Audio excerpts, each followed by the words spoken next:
A gente vai conversar agora com a economista-chefe do Inter, a Rafaela Vitória, que sempre nos ajuda a entender essas decisões do Copom. Rafaela, boa noite. Muito obrigado mais uma vez pela sua participação aqui no nosso CNN Prime Time. Então, em cima de tudo que a gente está falando aqui e, claro, o que você percebeu pelo que já foi anunciado pelo Banco Central e a decisão de cortar em 0,25 ponto percentual. Setembro, temos a probabilidade de mais um corte ou será que este pode ter sido o último do ciclo? Boa noite mais uma vez.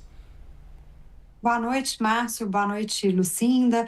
A gente entende que esse não foi o último corte. Há espaço para continuidade do processo de calibração. Como a Lucinda bem colocou, o Copom deixou em aberto esses próximos passos da política monetária, mas o cenário tem se tornado um cenário mais benigno para a inflação. Um dos destaques do comunicado hoje é o Copom comentar sobre a desaceleração da inflação recente. É uma importante conquista, essa queda da inflação, incluindo a inflação subjacente, que são aquelas medidas de aumento de preços que são mais sensíveis à política monetária. E essas medidas, no seu conjunto, já estão, inclusive, dentro do intervalo da meta. Então, o Copom dá a entender que ele vê esse processo de desaceleração da inflação com bons olhos. E, para nós, isso indica que a gente deve ter um novo corte também em setembro. Agora, Rafaela, nesse sentido, o mercado também tem discutido um pouco o custo de desinflação, ou seja, o preço que a economia acaba pagando nesse esforço de levar a inflação à meta com um juro muito alto. Você acha que esse é um fator que o Banco Central poderá levar em consideração nas suas próximas decisões? Não, sem dúvida, né? A gente tem visto esse impacto na desaceleração do crédito, no aumento da inadimplência, tanto pelos processos de recuperação judicial de várias empresas no Brasil, pequenas, médias e grandes, e também o alto nível de endividamento das famílias. Então, esse aperto monetário que se prolonga já por alguns anos, ele sim põe um custo elevado à economia. Isso tende a desacelerar a demanda, o consumo nos próximos meses. Esse é o principal fator que o Banco Central vai olhar para as próximas decisões. O que a gente viu no começo desse ano, a gente tinha até uma expectativa, né, o mercado, de uma queda maior da Selic.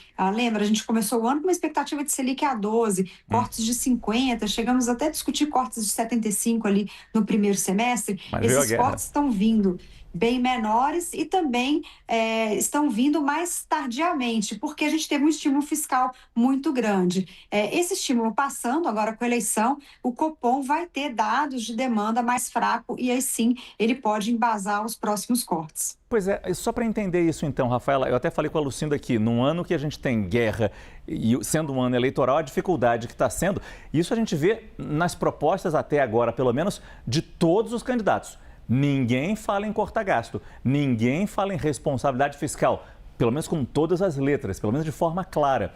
Até que ponto isso é levado em conta pelo Banco Central para olhar para frente e falar, não, desse jeito, do fiscal, como está e como vai poder continuar? Se nada for feito, eu vou ter que manter essa taxa de juros assim, eu vou ter que reduzir essa velocidade de corte.